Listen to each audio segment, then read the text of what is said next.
125তম IFA শিল্ডের final, যেখানে Kolkata derby অনুষ্ঠিত হলো। ইস্ট বেঙ্গল এফসি মুখোমুখি ছিল মোহনবাগান সুপার জায়ান্টের, এবং শুরু থেকে আক্রমণ হয়। 1893 প্রথম সংস্করণ অনুষ্ঠিত হয়েছিল এবং বলা হচ্ছিল legacy moves on and leaves on. মোহনবাগানের আক্রমণ ছিল, জেসন কামিংস কিছু করতে পারেননি। এইখান থেকে চমৎকার ভাবে অ্যাঙ্গেলটাকে কমিয়ে দিলেন বিশাল কায়েত। এখানে বাইলাইন থেকে কাটব্যাক ছিল জেসন কামিংসে। দুটো দলই সুযোগ মতো আক্রমণ করার চেষ্টা করেছে, একটু ফিজিক্যাল। নরেম মহেশ ওখানে ফাউল হয়। এটা ভাসানো বল, হেডার ছিল, চাপ তৈরি করছিল এবং এইখানে দূরপাল্লার শটটা অনেক উঁচু হয়ে উড়ে চলে যায়। এবং তারপরে একটা চমৎকার আক্রমণ আসে, বা পায়ের শট, বিশাল কায়েত বাদিকে ঝাঁপিয়ে পড়ে বাঁচিয়ে দেন। এবং আবারও একটা সুযোগ এসেছিল, বিপিন সিং পৌঁছে গেছিলেন। নরেম মহেশ আজকে একটা দুর্দান্ত ফুটবল খেলেছেন বলা যায়। এবং তারপরে প্রতি আক্রমণে একদম ওপেন হয়ে গেছিল এবং এইখানটায় প্রভসুকন সিং গিল দারুণভাবে আউটিংয়ে বেরিয়ে আসেন। এবং আপুইয়া যে পাসটা বাড়িয়েছিলেন, থ্রু পাস, ব্রিলিয়েন্ট। তারপরে জেসন কামিংস বাঁ পায়ে ঠিক জায়গায় রাখতে পারেননি। কর্নার কিক থেকে আবারও একটা সুযোগ তৈরি হচ্ছিল মোহনবাগান সুপার জায়ান্টের। এইখানটায় একদম জেমি ম্যাকলারেন আজকে সম্ভবত তার দিন ছিল না, এবং এইখানটায় সেই মুহূর্ত আনোয়ার আলী কন্ট্যাক্ট ছিল এবং সেই জন্যই রেফারি পেনাল্টি দেন। জেসন কামিংস উড়িয়ে দেন, একদম বলের তলায় লাগে এবং দেখে শুনে চাপ তৈরি করলেন, কিন্তু বলটা উড়িয়ে দিলেন। এবং তারপরে ইস্ট বেঙ্গলের আক্রমণ আসে এবং এইখানে ব্রিলিয়েন্টলি ফিনিশ করেন হামিদ আহদাদ। গোলটা ভালো ছিলেন, বিপিন সিং এর ভালো রান, পাওয়ারফুল। এবং বাদিক থেকে একটা এক্সট্রা বাড়তি গজ খানিক স্পেস তৈরি করেছিলেন এবং তারপরে ক্রস করেন টম অলড্রেডকে ক্রস করে, এবং সেখানটায় বিশাল কায়েতের জন্য পরাস্ত হয়েছিলেন। এবং হামিদ আহদাদ ব্যাক পোস্টে ঠিক সময় পৌঁছে গেছিলেন এবং সেই গোলে ইস্ট বেঙ্গল এগিয়ে যায়। এবং তারপরে একটা সুযোগ এসেছিল, হামিদ আহদাদের শট পোস্টে লেগে আপরাইটে ফেরত চলে আসে। এইখানটায় এই গোলটা এসে গেলে কিন্তু ম্যাচ কিছুটা ইস্ট বেঙ্গলের অনুকূলে চলে আসতে পারত। গ্রেট বল ছিল নরেম মহেশ সিং এর। আজকে অসম্ভব ভালো ফুটবল খেলেছেন এবং হামিদ আহদাদ যে গোলটা চেনেন সেটা কিন্তু তিনি বারবারই বুঝিয়ে দিচ্ছিলেন। এবং তারপরে একটা সেট আপ ছিল হামিদ আহদাদের, পারেননি। মোহনবাগান তারপরে ম্যাচের মধ্যে ফেরত আসে। দ্বিতীয় এবং তৃতীয় কোয়ার্টার প্রথমার্ধের তারা কিন্তু দারুণভাবে লড়াইয়ের মধ্যে চলে আসে। তারপরে একটা ক্রস ছিল, লিস্টন কোলাসো সেট আপ করেন, আপোইয়া ব্রিলিয়েন্ট একটা শট মারেন এবং সেটা ক্রস বারের তলায় লেগে গোল লাইনের ওপারে বাউন্স করে ব্যাক করে আসে। বাঁ পায়ের শট কার্লার ছিল এবং সেটা রাইজ করছিল সাল আব্দুল সামাদ। সেখান থেকে লিস্টন কোলাসো হয়ে ব্রিলিয়েন্ট একটা সেট আপ ছিল।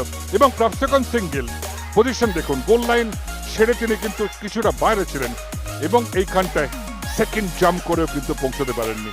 প্রথমার্ধেই দুটো গোল এবং তারপরে দ্বিতীয়ার্ধে আবারও যখন খেলা শুরু হয়, মোহনবাগান কিন্তু চাপটা বজায় রাখছিল। লড়াইয়ের মধ্যে তারা কিন্তু ক্রমশ ফেরত চলে আসে এবং সাহাল আব্দুল সামাদ দূর থেকে চেষ্টা করছিলেন প্রভসুকনের পরীক্ষা নেওয়ার জন্য। এবং এরপরে বাইলাইন থেকে লিস্টন কোলাসো, এইটা ফিনিশ হওয়া উচিত ছিল এবং কোনো মতে লিস্টন দারুণ ভালো একটা রান করেন, ফাঁকা জায়গা ছিল এবং ওইখানটায় জ্যামি ম্যাকলারেন এবং জেসন কামিংস অ্যারাইভ করেছিলেন, কিন্তু আনোয়ার আলী অ্যাঙ্গেলটাকে শর্ট করেন। রশিদ ভালো বল বাড়িয়েছিলেন, অবশ্যই এটা অফসাইড হয়ে যায়। হামিদ আহদাদ জানেন যে তিনি অফসাইডে ছিলেন এবং তারপরে একটা আক্রমণ আসে বাঁদিক থেকে। ইস্ট বেঙ্গল বারবার কিছুটা চাপ তৈরি করার চেষ্টা করছিল।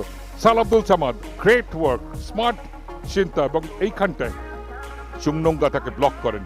তারপরে সেই ফ্রি কিকটা ঠিক মতো জায়গায় রাখলেননি।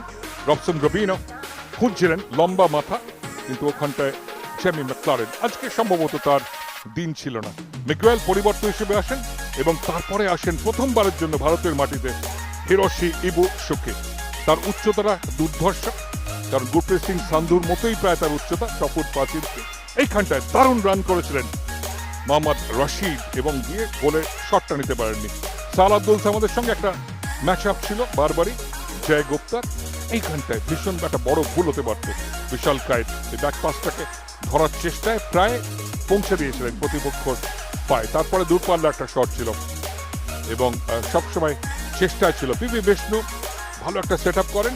মিগুয়েল একদম অ্যাঙ্গেলটা ভীষণ অ্যাকিউট হয়ে যায়, সূক্ষ্ম একটা কোণে পৌঁছে যান। প্রভসুকন সিং গিল খুব ভালো গোল লাইন থেকে বেরিয়ে আসেন। আবারও রশিদ দূর থেকে চেষ্টা করেন, নওরেম মাহেশকে যে সেট আপ করেছিলেন তার থেকে এই শটটা নেন, একটা বাউন্স হয়েছিল। এই বাউন্সগুলো অনেক সময় বিভ্রান্ত করে। তারপরে ফিরতে একদম at the stroke of the hour শেষ মুহূর্তটায় প্রফসোকান সিঙ্গেল ম্যাচের মধ্যে রাখেন। 90 মিনিট প্রায় হয়ে এসেছিল, এবারে দুটো অর্ধে 15-15-30 মিনিট অতিরিক্ত সময় খেলা হয়, সেখানেও কিন্তু গোলের সংখ্যা বাড়েনি। এখানে কিন্তু কার্ড দেখিয়েছিলেন রেফারি ভেঙ্কটেশ আর, এবং তারপরে হেরোশে তিনি ভালো জায়গা করছিলেন, কিন্তু এখনো একটু ম্যাচ ফিটনেসের সমস্যা আছে তার, কিন্তু নিশ্চিতভাবে এত বড় খেলোয়াড়, তার কোয়ালিটি আছে। মোহনবাগান চাপটা বজায় রেখেছিল এবং এইখানটায় অবশ্যই গোল করা হয়েছিল, কিন্তু আগেও বললাম জেমি ম্যাকলারেন আজকে 3 নয়, এবং যেভাবে সেট আপ হয়েছিল রবসনের, এবং সেখানে রাকিব এবং কেভিন সিবে একদম স্যান্ডউইচ করে দেন, এবং সেই কারণে জেমি ম্যাকলারেন একটা সামান্য ট্যাপিং করতে পারলে কিন্তু গোল আসতে পারত। প্রফসোকান সিঙ্গেল আজকে বিশ্বস্ত ছিলেন, মাত্র একবারই পরাস্ত হয়েছেন, এবং তারপরে দ্বিতীয়ার্ধেও যখন অতিরিক্ত সময়ের খেলা হয় চাপটা ছিল। হেরোশে প্রথম টাচটা ভালো ছিল, একটু এগিয়ে নিয়েছিলেন, একটা ইয়ার্ড অফ স্পেস তৈরি করেন, কিন্তু শটটায় পাওয়ার জেনারেট করতে পারেননি। এইখানটায় ভীষণ ক্লামজি চ্যালেঞ্জ ছিল সুভাষিসের, এবং সেই কারণে তার নাম রেফারির বইয়ে ওঠে।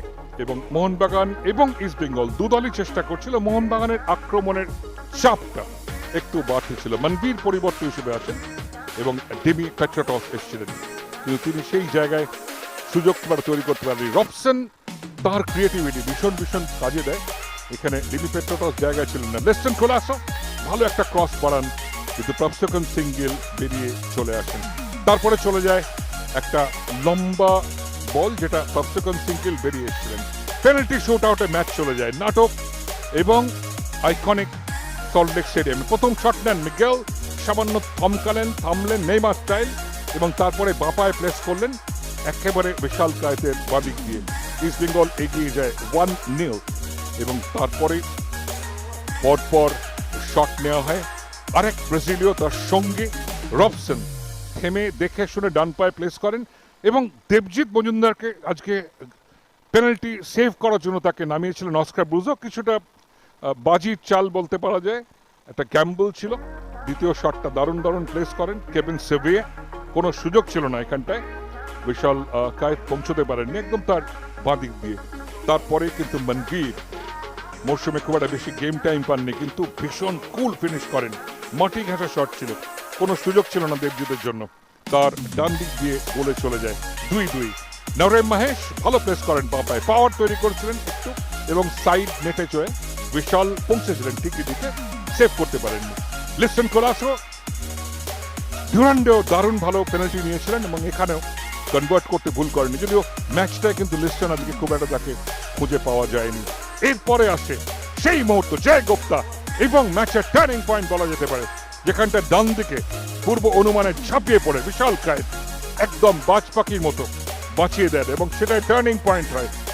এবং তারপরে ডেমি পেট্রাটস তিনি গোল করে 4-3 এগিয়ে দেন, এবং শেষ শটটা নেওয়ার জন্য তারপরে সুযোগ ছিল ইস্ট বেঙ্গলের কাছে, এবং কোনোভাবেই সেভ করতে পারেননি দেবজিৎ। হিরোশি আসেন, দেখে শুনে প্লেস করেন, বিশাল কিন্তু ঠিক দিকে ঝাঁপিয়েছিলেন, এবং কিছুটা পাওয়ার মিশিয়ে প্রিসিশন ভালো ফিনিশ করেন, এবং এই জায়গায় 4-4 ছিল, এবং হিরোশি তার প্রথম গোল পেলেন, যদিও সেটা পেনাল্টি শুট আউট থেকে। মেহতাব সিং সেই ডিফাইনিং মোমেন্ট, এবং সে কারণে তার এই শটটা বাদিক দিয়ে প্লেস করেন। দেবজিৎ মজুমদার 5টা শটই বাঁচাতে পারেননি, এবং 21তম ট্রফি এসে যায় মোহনবাগান সুপার জায়ান্টের কাছে। 2003-এর পর তারা পেনাল্টি শুট আউটে জিতেছিল, এখানে তাই ঠিক 22 বছর 20 দিন বাদে তারা কিন্তু ফাইনাল জিতে নিল, এবং মন্ত্রী অরূপ বিশ্বাস এবং সুজিত বসু এবং আইএফএর সবাই ছিলেন, এবং সেখানে সেই ঐতিহাসিক শিল্ড যেটার জন্য অনেক হাসি কান্না আনন্দ, সেটা কিন্তু মোহনবাগান সমর্থকরা নিয়ে নেয়। একদমই যোগ্য দল হিসেবে মোহনবাগান জিতে যায়।